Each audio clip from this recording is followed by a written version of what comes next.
Sir 60 साल की service में संविधान में भी है कि 60 साल की सर्विस के लिए कॉन्ट्रैक्ट नहीं बना।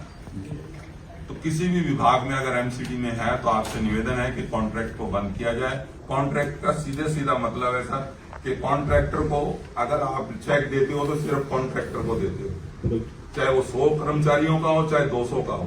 सर आप उसको चेक करवाइए कि 50% से ज्यादा उसकी जेब में जाता है सर पैसा। बहुत बड़ा शोषण है सर।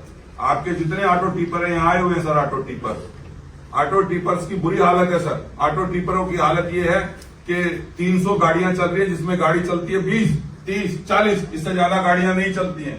जहां जहां कॉन्ट्रैक्ट है सर हम उसका विरोध करेंगे, हर हाल में करेंगे, क्योंकि संविधान में लिखा है कि 60 साल की सर्विस में कॉन्ट्रैक्ट लागू नहीं होना चाहिए।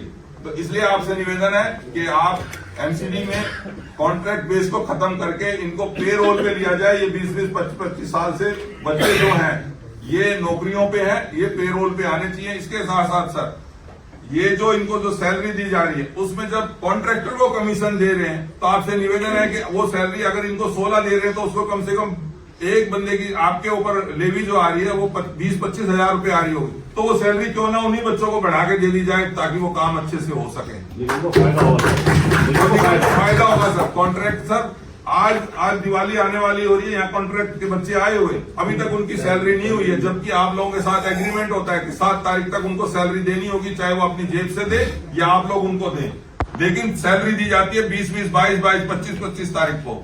तो आपसे निवेदन है सर कॉन्ट्रैक्ट बेस खत्म करके इन बच्चों को आप अपने पेरोल पे ले, चाहे आप उनको 25 हजार अगर मिल रहे हो कॉन्ट्रैक्ट के साथ तो आप चाहे इनको और 2-3 हजार बढ़ा दे। 2-3 हजार एमसीडी का रेवेन्यू, जैसे यादव साहब ने कहा कि रेवेन्यू कम है तो इसमें आपका रेवेन्यू भी बढ़ जाएगा, सैलरी बचेगी। तो 2-3 हजार बढ़ा के सर उनको आप पेरोल पे ले लें, ये पॉलिसी बनाएं और कॉन्ट्रैक्ट बेस को खत्म करें। धन्यवाद सर। इसमें एक बात हो